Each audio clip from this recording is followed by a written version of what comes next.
muchachitos, a los indomables siempre campeón, a los aguerridos del 12 de agosto, a los incansables equipo cañón.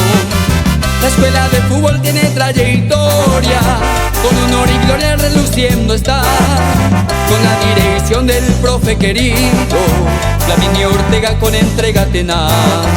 Con fervor los chicos juegan en la cancha, con amor defienden el tricolor, con garra y fuerza mojan la casaca, son los campeones equipo cañón.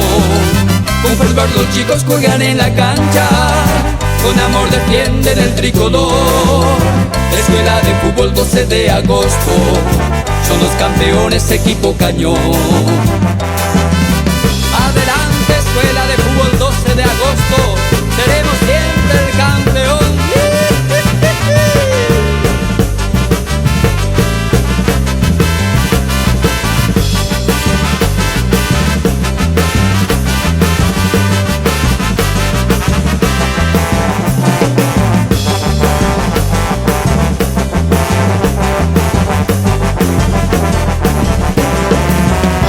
Oponente para el equipo, hay compañerismo, no tienen rival, graban en el pecho la firme promesa, llevar la victoria, ganar o ganar.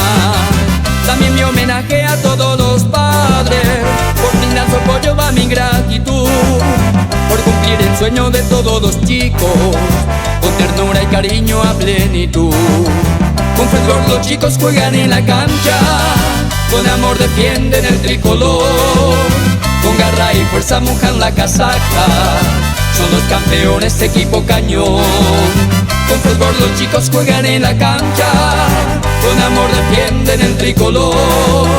Escuela de fútbol 12 de agosto, son los campeones equipo cañón.